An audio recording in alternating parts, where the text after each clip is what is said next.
Around the world, many parents raise their kids on a diet of strict discipline. Do not come back until you have checked your answers. Rigid boundaries. Drinking, drugs and sex, they're selfish behaviours that destroy lives. And immediate consequences. Some people might say that my parents are strict, but we'd rather call it love. But can traditional parenting change the lives of rebellious British teenagers? I need some more booze. Where's my booze? As soon as someone says you will do this, the first thing I say is no, I won't. I can't wear a murder either, but I can just do anything I want. Big lack of respect for authority. I go to bed whenever I want, I wake up whenever I want. I don't care what anyone else thinks about me, because it's up to me, isn't it? To find out, two teens who've never met before will leave their fraught families behind. Don't embarrass your family. And head off to the far corners of the world where they will live according to strict rules imposed by new parents. In my house, you're going to do as I tell you to do. Please let me make it very clear. My children won't define me. This is wrecking my head. This is wrecking my head. When I punish really hard. I'm sick of being treated like a little kid when I'm not a little kid. Shut up and listen to me. No. You are a child, you're a minor. In the US, you have to do what an adult says. They are actually into... The British people's moral fabric is disintegrating.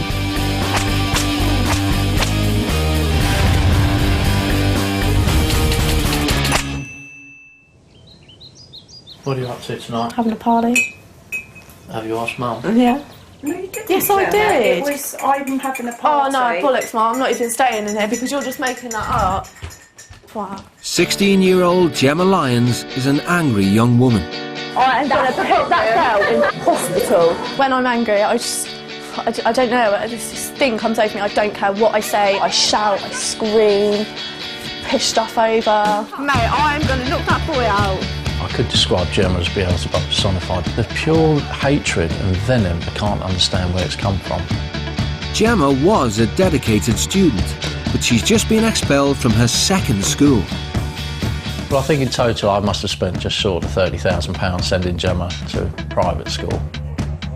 She was downright rude in maths, and she was sitting next to one of the old nuns up there, and they had to drag her out.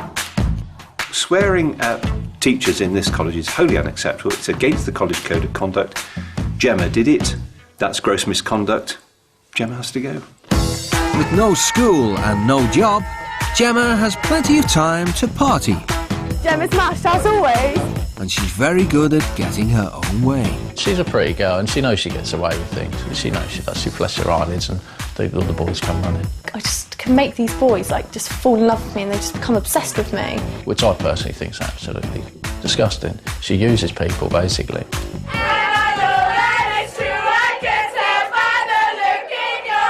I would like Gemma to change because I think the whole family would get on so much better. We could do more things together, like go out for family day. She does actually seem to be getting worse.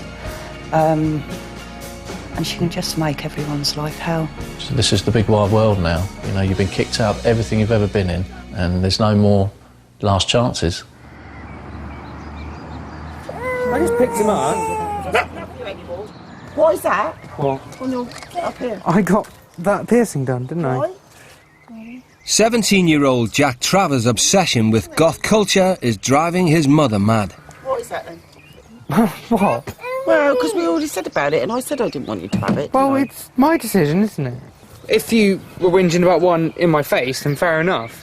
But it's... You've got enough in your face. Yeah, but it's not on show, is it? We're getting booze in a minute, shut up! He's got into this goth stuff, he's just put himself in this little category now. It definitely was a conscious effort to change my appearance to be, you know, someone who people would like and, you know, so I can have more friends and, you know, not just be the person I was. Jack was a very loving boy. When he gave me away at our wedding, he was proud as punch to stand up there to take me down the aisle, and he suddenly changed to a stroppy teenager that couldn't care less. Jack's dropout lifestyle isn't the only source of tension with his parents. Well, I use Catherine's hair straighteners. I don't get on with my family at all. You just constantly have a go at me all the time. nothing I can do is ever right, is it? Jack is openly bisexual with his friends, but refuses to discuss his sexuality at home for fear of being ridiculed. He's a confused boy. Very confused. About everything. Played with all them Barbies when he was young. Well, I blame you for that. You know, we can't sit down and have dinner without someone making some comment about me. He's standing there having a fag. He stands there like this. He's like a big woman. He's awful. Half the time I'll just come sit in my room for the night or I'll go out. But they don't seem to care. That upsets me. You know, they get a laugh out of it. I hope Jack will conform with life a bit more than he is. Yeah. I'm just terrified that he's going to end up being a dropout. To try and get their lives back on track, both families have agreed to send their wayward teenagers to live with strict parents on the other side of the world. Don't embarrass your family. I won't. Be good. Stop mincing. He's definitely mincing. The new family, they're going to get a spoilt little boy. I don't know, they've got a big shock coming, I think. I'm relieved because I actually need 9-10 days away from her at the moment. Someone who's never experienced quite what Gemma's like, I really don't know how they're going to react. Hey, you right? Good. Gemma, you? Jack. Jack? Yeah. Do you want a fag? There you go. Cheers.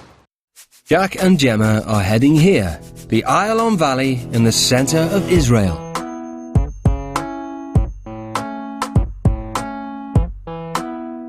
They'll be living with the Shekeds, Orthodox Jews who parent according to laws set out in the Old Testament.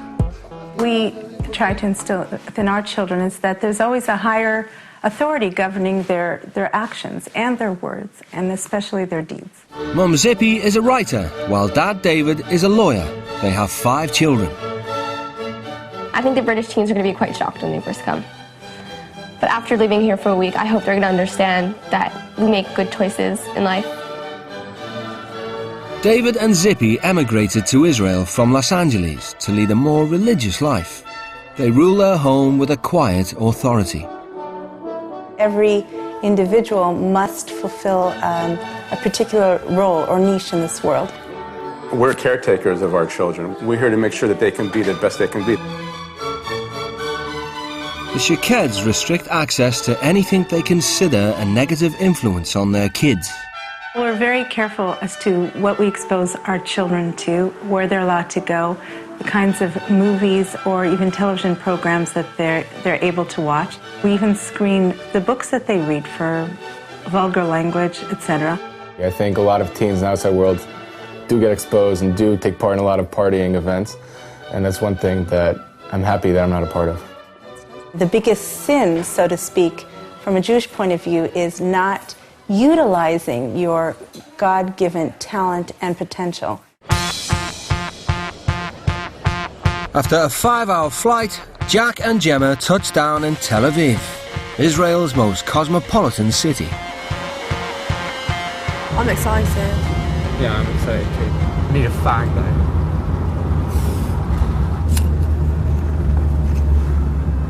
Israel was created as a Jewish homeland in 1948 after the horrors of the Nazi Holocaust. Today, over 3/4 of its population are practicing Jews. We definitely got more into the religious part, haven't we? Yeah. Religious people just get on my nerves. The Shekeds live in a gated settlement 30 miles inland. Each family is vetted by a community council before they're invited to move in. Families who do not adhere to the rigorous standards of the cooperative can be asked to leave. Bruchim habayim. It means welcome. I'm Jack. I'm David. Hey, Pleasure. Give me a hug. I'm Gemma. All right. Hey. Welcome. Jack's my son, Matan. Hi, I'm Sierra. I'm Gemma. Ori. Hello, nice to meet you. Ori. Hey. For the next 8 days, Jack and Gemma will be required to observe the strict rules of Orthodox Judaism. Our kids are quite musical. We have the 2 girls playing the harp, and Matan, he plays the piano. And you guys? Do you guys play musical instruments? I can't play anything. I don't, but I love the guitar. Okay, good. All right. Oh, wow. This is our library. Do you enjoy reading? Yeah, a little bit. What's so funny? Nothing, sorry, carry on. Okay. All right. Neither teens have any idea exactly what they've let themselves in for. Okay, Gemma, here's your room. Why don't you come on in? Get acclimated. But it's really rude because when I came in, he shook Jack's hand, but he didn't touch mine. And none of them boys, like, kissed, like, do you know what I mean, greeted me. All right, Jack, here's your room for the week. Come on in, relax. Yeah, they're really nice actually. They weren't what I was expecting at all. They don't seem that strict though, like, but then they haven't had any reason to be strict yet, have they? In Judaism, the fifth commandment states, "Honour your father and your mother." Jack, Gemma, can you come to the dining room, please? Before the Shekeds are willing to fully welcome the teens into their home, they want to explain the principles that govern their house. Shalom, shalom. We want to welcome you again. We want to right now go over some of the house rules. You're coming into an Orthodox Jewish home. You're also in a very religious community. Girls dress quite modestly. In other words, they wear long sleeve shirts, at least up to the elbows. Well, I'm sorry, but I haven't got any of that, so... Okay, so we're going to have to take care of that. Another biblical commandment is that men may not dress in women's clothing. Makeup will not be permissible for a man. Sit there saying okay. It's not fucking okay, is it? There's no cussing, there's no smoking in this community, no alcohol. There is no physical contact whatsoever between the sexes. Boys may not even so much as shake hands with girls and vice versa until one is married. Okay, so I think for now, let's just move on to the living room and we'll be with you in a few minutes, okay?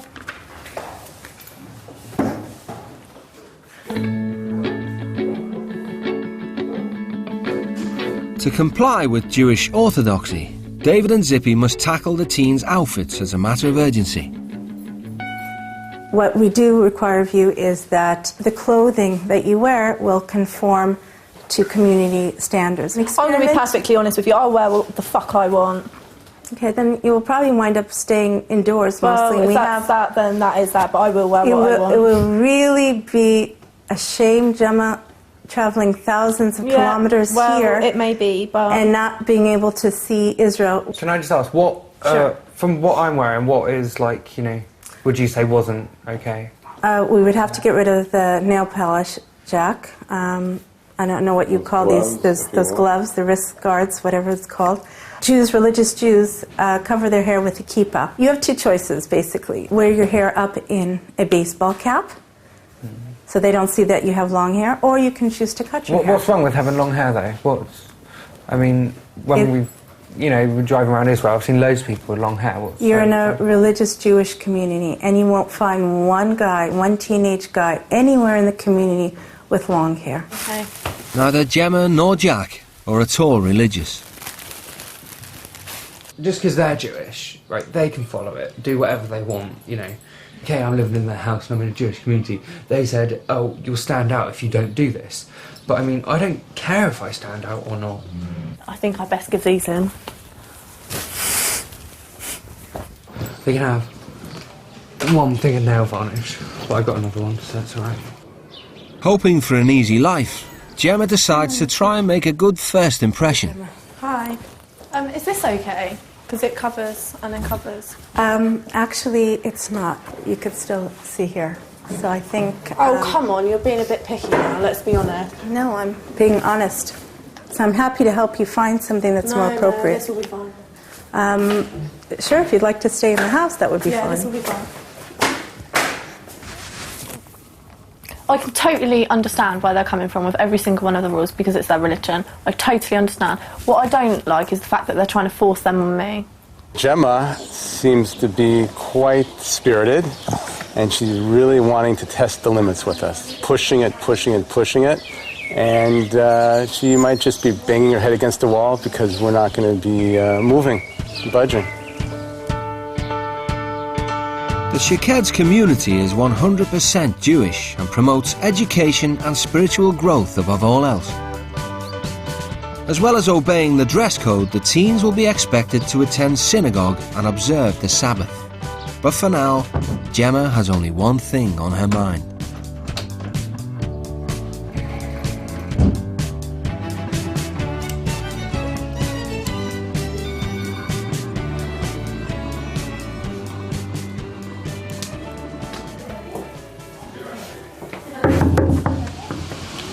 Who is it? Huh?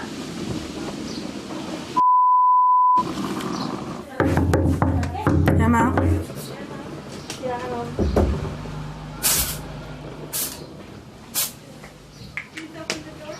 Yeah.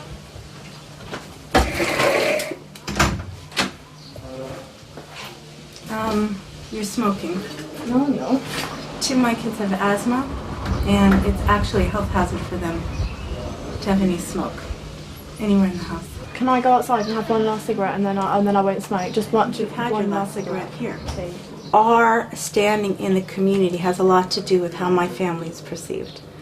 So, in other words, my own children, they are a reflection of who their parents are. And now you've come into our home as a member of our family this week. And our family will be watched carefully. Okay? She's just boring me. I didn't even listen to the last however long she was babbling on for. She's just boring me. She's saying the same stuff over and over again. Hi, Jack. Hey, yeah, I wanted to speak to you. I've been thinking... Jack has decided that he too has a problem with the Shekeds' regard for their neighbours. I mean, because to be honest, I don't really care what the community think of me. So, you know, I don't see why I should have to do stuff to make them happy. Not so much that we care what you think, what the community thinks. It's what the standard and requirements are, so you have to go by it. I think you could benefit from, you know, us being here, so, you know, giving us a little bit of leeway, so you benefit from it, definitely. I think it's more the opposite. You're trying to maybe learn something from us. I think you should really think about it. Think about the position that you would be putting us in terms of the community.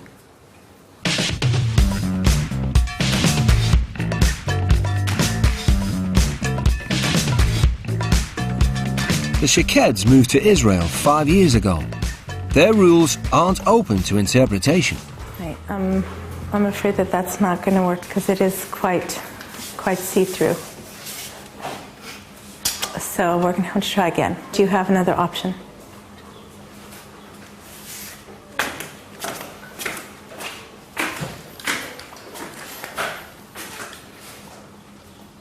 Disappointing.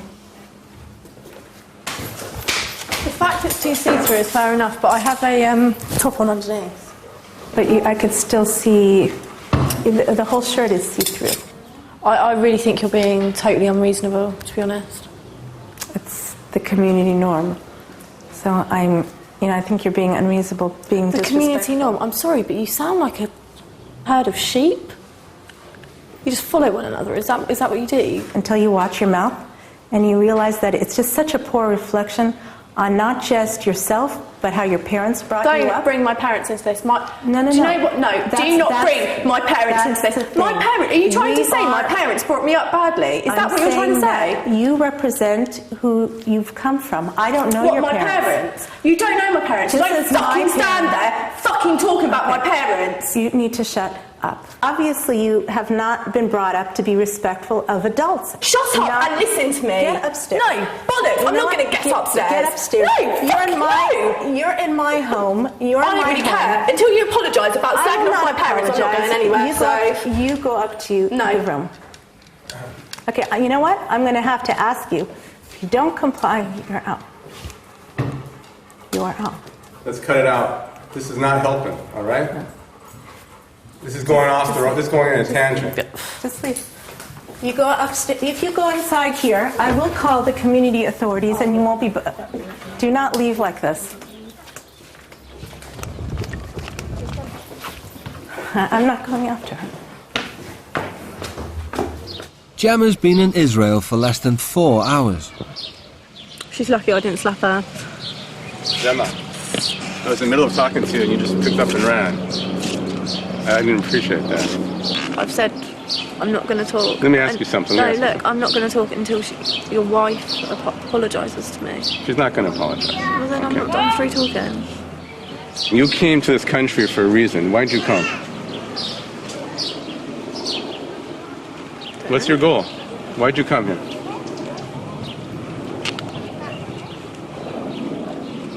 I want to help you out in some way. You came here, I thought, to get some help, to work on yourself in some manner, to go back, maybe try and take a different path. And that way I feel dealing with you is that we're hitting heads. Is this the first time you ever raised your voice to anybody? No. No. So maybe it's not us. Maybe there's something in you that's raging. That's the reason. It may has nothing to do with us whatsoever. Maybe it's something in your past that's bringing this out. The Shaked children have never seen anyone behave like Gemma. I was shocked at how she cursed my parents, but that was very uncool. She only met my parents this afternoon, and she already started cursing at them. We don't do that around here. I think there's always a different way to handle a situation than just erupting like that. I think what upset me most about Gemma's outburst was that she screamed and yelled these profanities in front of my children, and that's not anything that they've ever been accustomed to. This is not acceptable in my house. It's certainly not acceptable in front of my own kids. Hi, Jenna. I brought you some mineral water. But the Jewish principle of forgiveness means feeling empathy for the troubles of others. To help Gemma back down, Zippy is prepared to make the first move. I propose let's start over. New slate. Start from scratch. How do you feel about that? Would it be all right to give you a hug?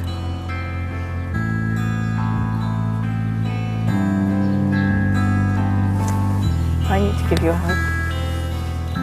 I'm so sorry that you're going such a hard time. I really am. And I wish I can make it easier for you in some way. I really do. I didn't want to speak because I just got angry. And I'm fed up of making a dick out of myself. Because I just come across as a bitch all the time. I wish I could just be able to talk about it, calmly.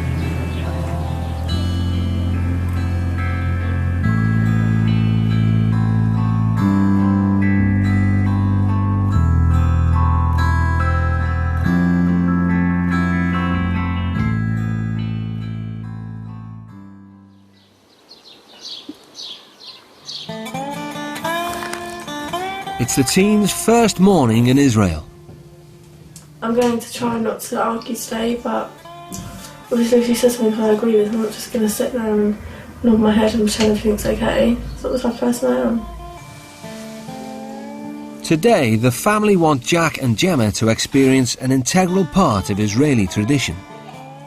Here's some clothes for today, some work clothes. A lot of people here, especially teenage kids, work on the kibbutz here when they need you. And my son, sometimes they take the kids out of high school and put them on the farm, so to speak. The kibbutz is a society established on the principle of social equality, where every member is expected to work together for the good of all. The land that we live on is actually kibbutz land, which they gave up to start this community. So there's a very strong relationship between this community and the kibbutz. And we believe also for our kids that it's important for them to learn working and to learn the importance of labor. But right from the off, Gemma is putting herself first and is entirely uninterested in the common good. Pull down the shirt. Gemma. I'm hot. Listen, I got more than one layer too. He's got it. Everybody's got a shirt on. Gemma, until you do, you can stay here. Jack, we're going. Let's go. It's not even being stubborn, it's just a simple right to wear what I want. Do you know what I mean? It really is a simple right. If I'm hot, I'm hot. There's not much I can do about that. But if they say that they're offended by you having a stomach out, if they're offended. Today, less than 5% of Israelis live on a kibbutz. but those who do embody a traditional Jewish work ethic. Jack, I'd like to meet Tal. Tal, this is Jack. Yeah. Tal's going to be helping out with the work on the kibbutz, so we're going to get started with some work. It stinks. I don't know if I'll be able to do it. Just tell yourself you will do it. Don't leave any room for doubt. You can do it. Oh, come on, we are going to enjoy it. While Jack starts work on the farm, Gemma keeps working on her tan. I wish Gemma was here because, first of all, it wouldn't take as long, and second of all, she's got fags, and I really need a fag. I don't think Gemma feels any guilt whatsoever that Jack is carrying her load. I don't think it bothers her in the least. Back home, she could use her looks, and she has a strong personality, perhaps, and she can use the two of them together to get what she wants. And so whatever rule that might exist, she can manipulate. Bored of seeing Gemma waste everyone's time, Tal decides that for him, hard work is more important than dress code. Where do you come from in England? Near London, not too far from London. So you're a city girl? Not really. Not really. So this is going to be your area with the cows, with the trees. Come, lady. Come, lady. He just came and got me. He's like, Gemma, come. It's okay. And he was funny.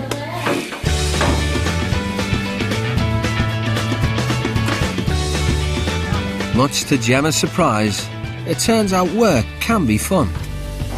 Fucking hell, I know. I absolutely loved working in the farm with the cows. I enjoy getting stuck into things.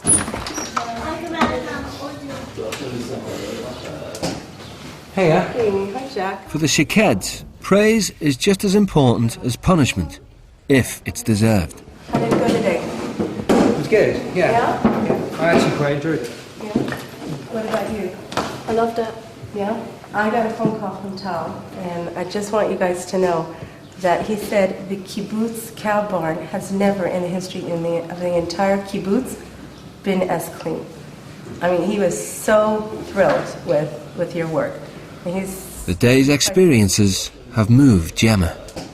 When I came home, I changed my outfit in something I considered, well, the community would consider more respectable. This was in consequence of something that Zippy said to me. See it through their lenses, I think were the words she used. Pleased with the day's progress, the Shekeds are hoping that Jack and Gemma are becoming more receptive to their way of life. Hi guys.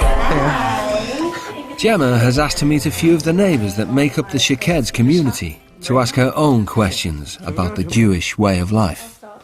So, I know that you cover your head when you're married, but how come you don't cover your heads? Can you keep a secret? Can you keep another secret? This is a wig. Really? So is this. Really? Yeah. Really? Yeah. Looks good. Is it like your natural hair? No. Nothing. Oh, does it look like my natural hair? Well, that's a real secret. That's a real secret. That's like asking a woman her ways. The purpose of a wig is to remind us, basically, that we're married. It's a constant reminder that we have something sort of special that only our husbands share with us. I'm sure what do you get for in a gown?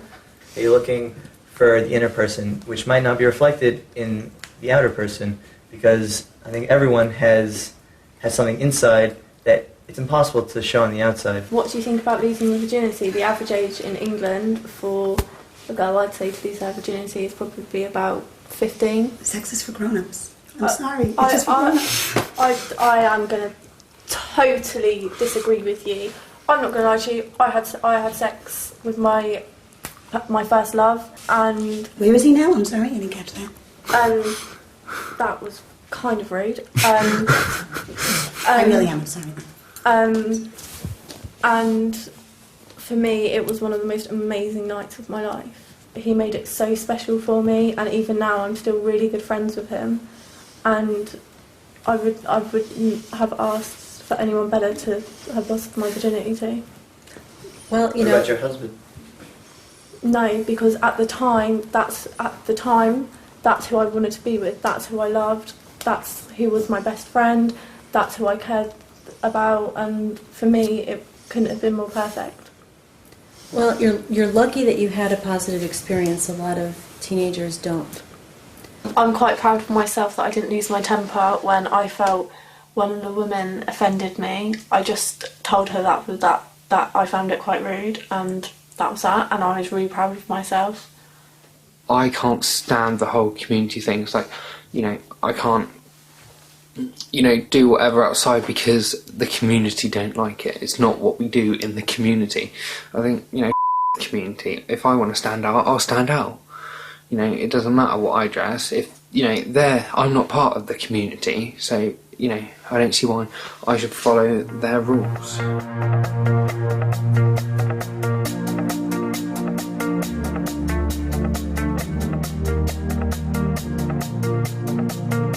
The Shakeds have taken Jack and Gemma to join classes at the community synagogue to continue discussions about relationships between the sexes. But what happens when a beautiful teenage girl meets a man and she's dressed in a string bikini? What happens? That's all he can see. He just sees her body. He's not interested in anything else other than her physical being. He's not seeing who she really is. What happens if, again, another boy, and then again, another boy and another boy, and you end up getting married after this? What happens to your partner? You start comparing between ones you've had before and the new one. It's not a real husband. Do you not think comparisons can make you appreciate something a lot more?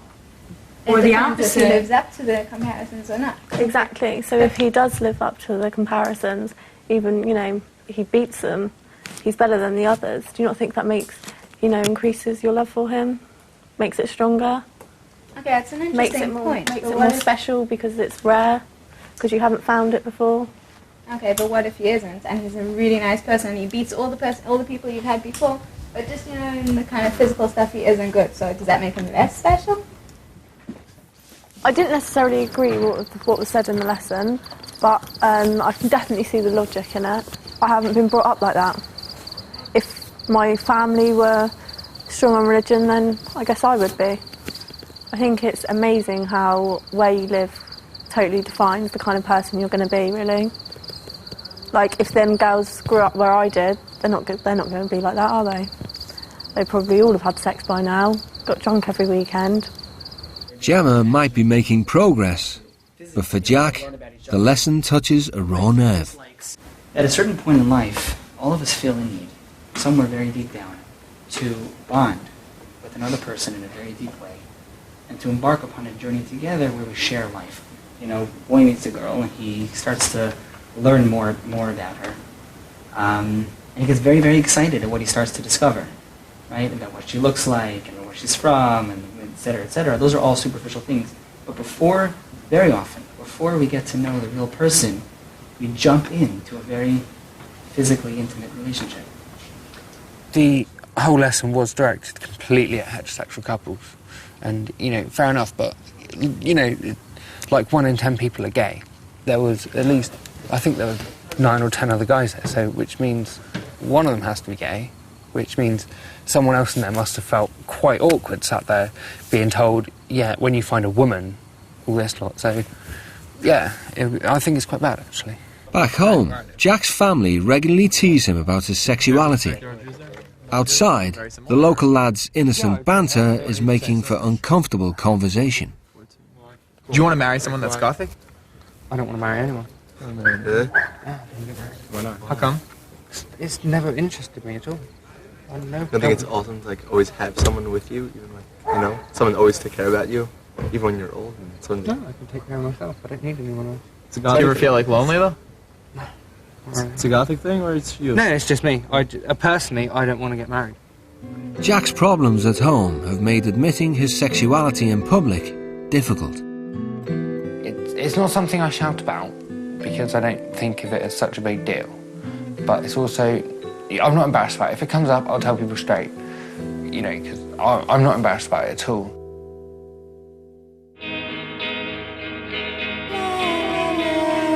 Zippy wants to introduce Jack and Gemma to the most inspiring couple she knows.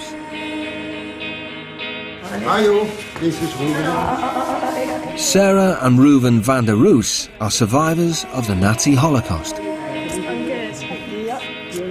Zippy hopes that hearing about their experiences might help the teens look at their selfish behaviours in a new light. Gemma and Jack have been working all week on a few issues, and perhaps more than so many people in this world, you have every reason to feel angry and depressed.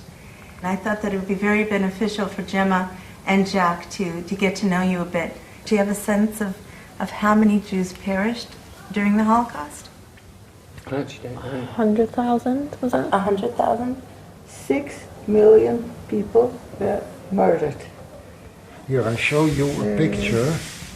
I show you just a picture which might be a little bit more, brings it home to you. I was deported to a concentration camp in Bergen-Belsen. This is me.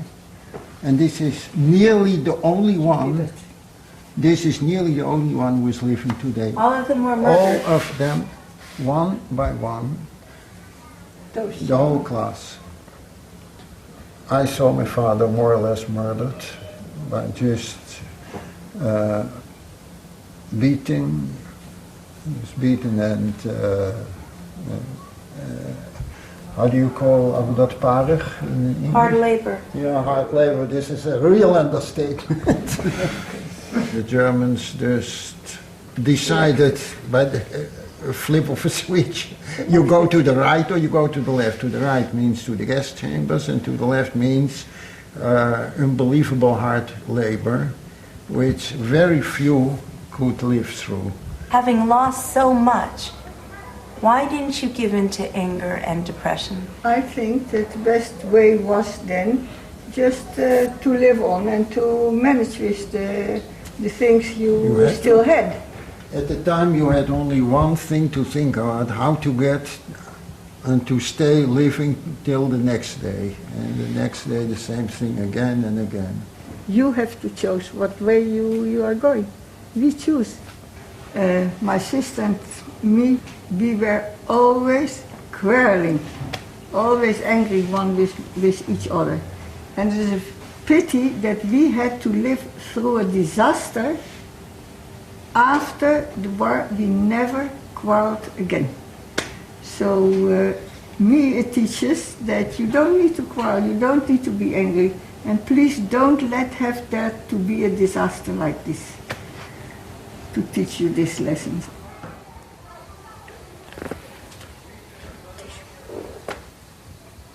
It was just so touching. You can't comprehend what they went through at all. It's just unbelievable. My mum could just go out, I could have an argument with her, she could go out, get in the car and not come back, you know, and it really makes you think, you know, is the last thing you want to say to them, you know, does it want to be a big row? So, you know, definitely make me think about, you know, my relationship with my mum, because I really don't want that to happen. In a way, it's kind of selfish to live your life in anger constantly and to be angry all the time, and you should appreciate what you have got, like they said. I feel totally selfish, the fact that I've been angry at such small things.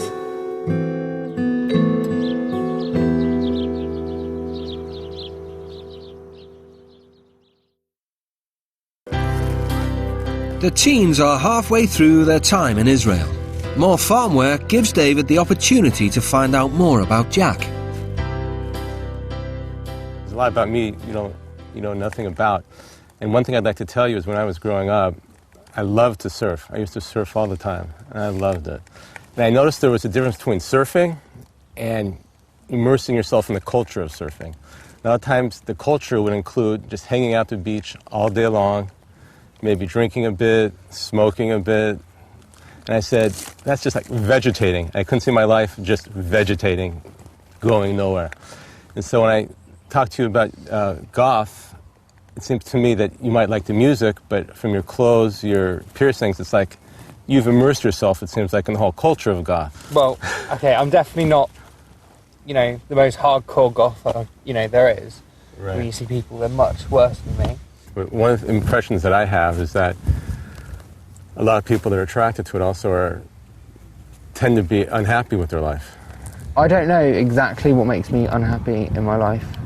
Yeah, quite a lot of the time I'll just have really big down moods, and nothing anyone or what myself can do can bring me back up. I just have to get through it. So then a lot of your life is on what you got to do in life, you got to do it by yourself, what you feel. Yeah. Yeah, I would say so, yeah. Do you feel like you can't trust people because of that? You only rely on yourself? It's not, I don't know. I don't know if I can trust people or not. I'd much rather get on with stuff myself, to be honest.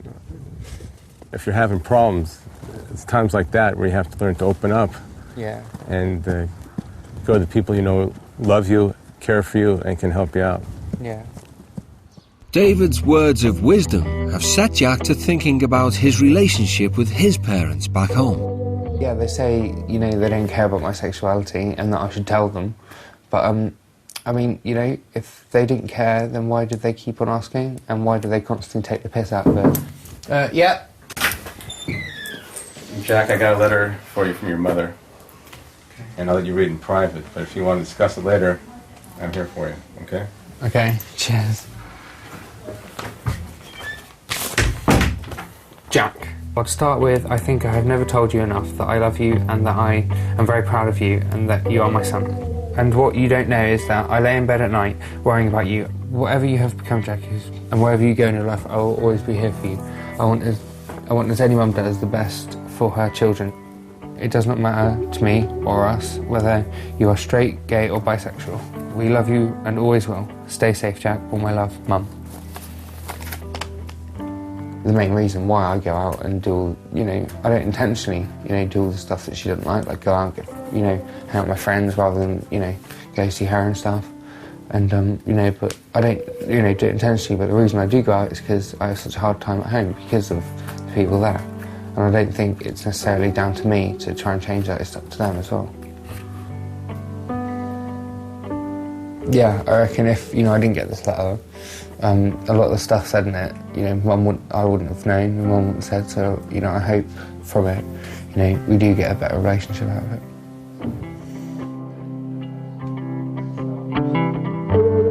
With all the attention lavished on Jack, Gemma has reverted to her couldn't care less attitude.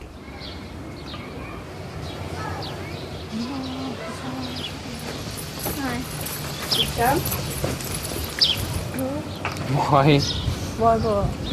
Why have you done that? Because I need to go to town.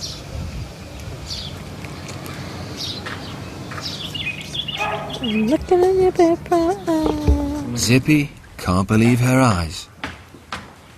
She is humiliating us. She's showing complete disrespect.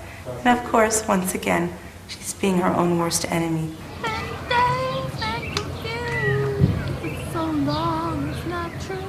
Gemma's utter contempt for the Shakeds' family values has pushed Zippy to the edge of her tolerance.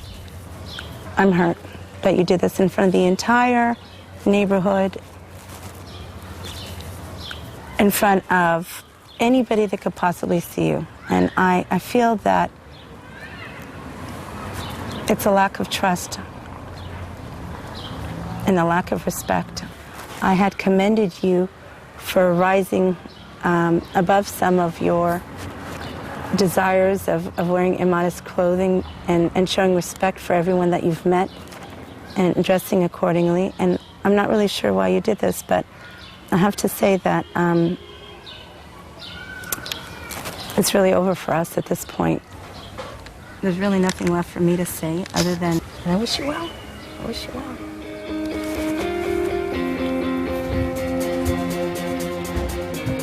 Like so many before her, her patience with Gemma has reached its limit. Is she going? Yeah.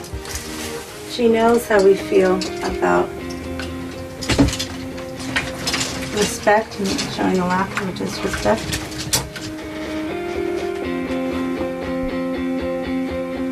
I believe that making her leave is the only decision we have. We have no choice. If she chooses to behave this way in this community, then she cannot stay here. Being asked to leave is an all too familiar ending for Gemma.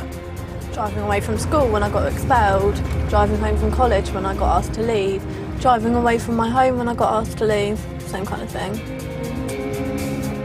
You would have thought I learned my lesson the first time. That's my life story. Take one step forward and then 2 steps back.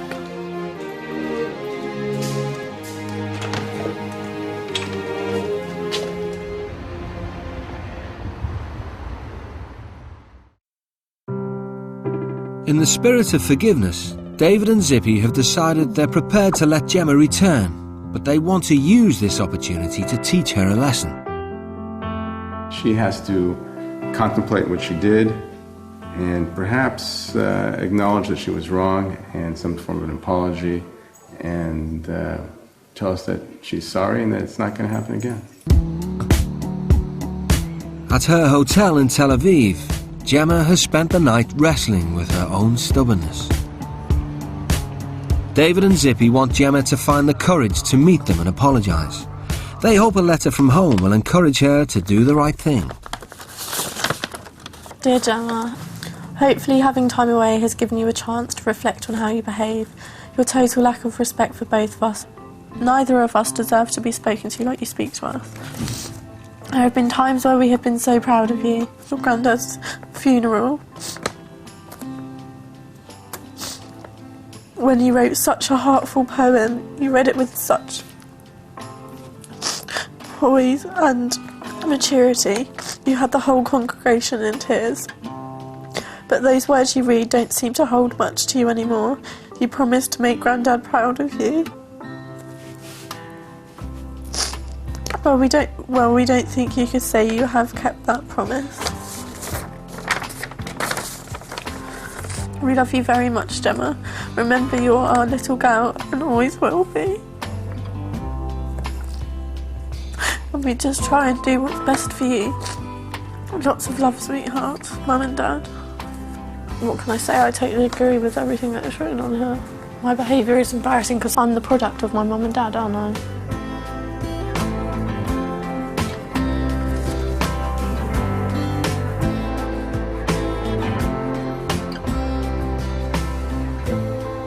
I really want to go back. I know it will involve me saying sorry and basically swallowing my pride. And that's something that I find really hard to do. But I'd be so proud of myself, and I think it would be a huge step for me if I did do that.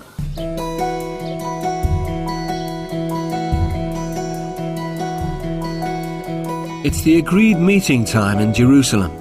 The family are gathered together, but there's no sign of Gemma. I think that Gemma's at a critical juncture here. She's either going to throw it all out and say, well, I've messed up again, yet again, and therefore it's finished. Or she's going to say, you know what, I've been given one last chance to redeem myself. I'm going to take that chance.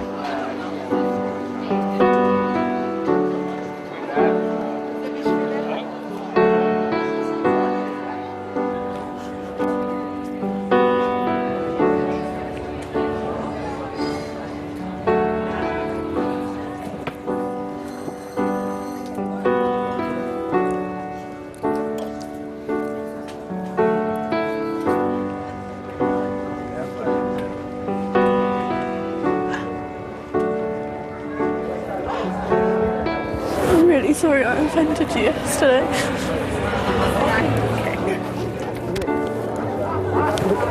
Let's go have lunch, okay? Everyone, Jem's back.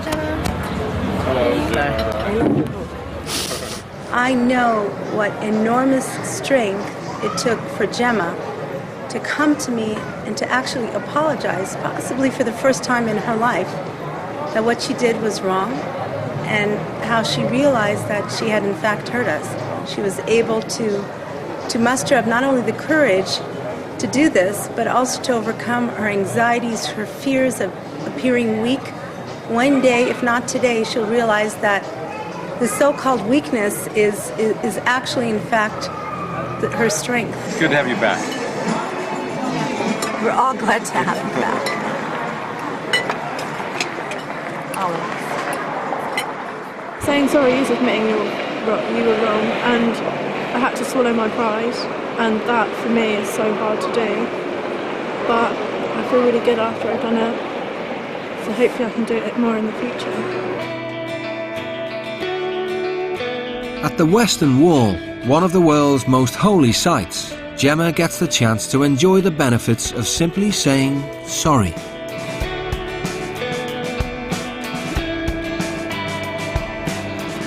That is absolutely amazing.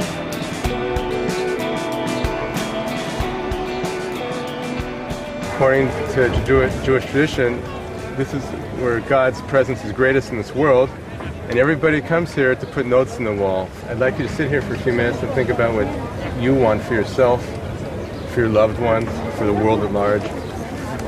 Note it down, and later we're going to go put it in the wall. Okay?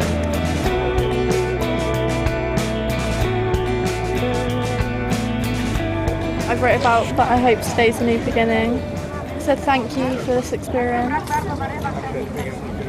Prayed for my granddad and for my parents. And I pray that I hope that one day I make them proud. I just wrote about, improving the relationship with my mother and, in general, my entire family, and to not argue with them as much. And, about finishing college and, generally, making my life better.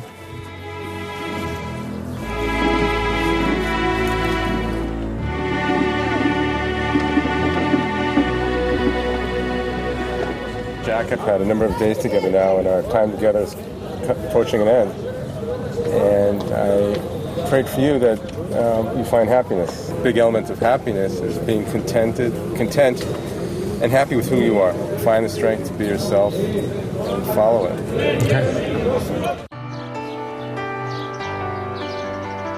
It's the end of the teens' time in Israel. Bye-bye. We say in Hebrew, Hitro. Okay? I'll see you later. We should see you soon. Yeah. Learned an enormous amount from both of the kids. Their resiliency, their determination to try again. I'll definitely stay in contact. Yeah. I'm impressed with their maturity to actually, at that age, to pick yourself up, to move to a foreign community, being under the glare of so many people all the time. It's not easy at all. And they were able to keep it together for most of the time and improve. So proud of you. I'm going to try and improve things. Well, I am going to improve things with my family. I'm going to stop being on the defensive so much, and I need to realise what they're doing is because they think it's the best for me. You see in, the way David and Zippy act with their kids and the way the kids act towards them, difference is they respect their parents a hell of a lot more than I do. So, I just want a relationship with my parents like they have. All we can ask of Jack and Gemma is that they don't compare themselves to anyone else, but that they become and they strive to become the best Jack and Gemma they could possibly be. Amen.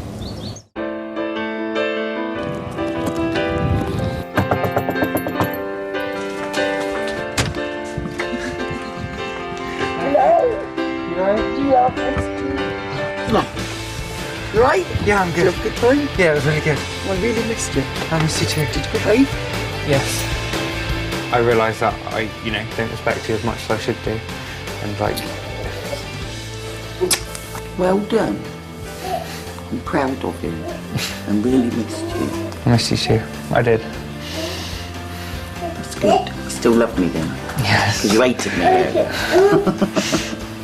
Do you want your bacon and eggs? Yes, please.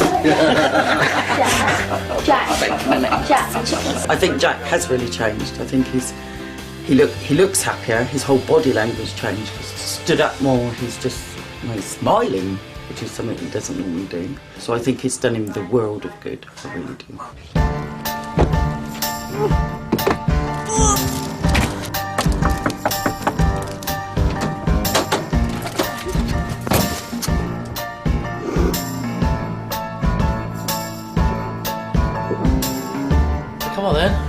go? Yeah, it was definitely the best experience I've ever had. Really? No regrets going then? No. I don't regret anything I've done at all. Like, even though it was totally disrespectful to get into my bikini, I don't regret it because I learnt something out of it. I learnt how, like, much you can get out of dressing modestly. I'm definitely going to continue. How do you think it's changed you? If there was something that I wasn't happy about with you guys, I wouldn't shout. I'd want to sit down and talk about it. Peacefully? Yeah. You've grown up a bit when you've been out there? Yeah, definitely. Next time on the world's strictest parents, headstrong Debbie McQueen. As soon as someone says you will do this, the first thing I say is no, I won't. At the minute I'm at a loss as to exactly where to move forward from here. And wannabe rock star Daniel Drinkwater. He's got to learn about other things in life as well. He's got to know that he's got to do well at school and that. My lifestyle is self-indulgent and decadent. Get new parents in Lebanon. You must obey rules. You know? Don't, I swear I will kick off. Because if we get caught smoking, we get sent home for 3 days. You are absolutely wrong. Yes, I am. Yes, exactly. Yes, you are. Yes. I shall live alone. Find her a cave in somewhere, a place, and live there.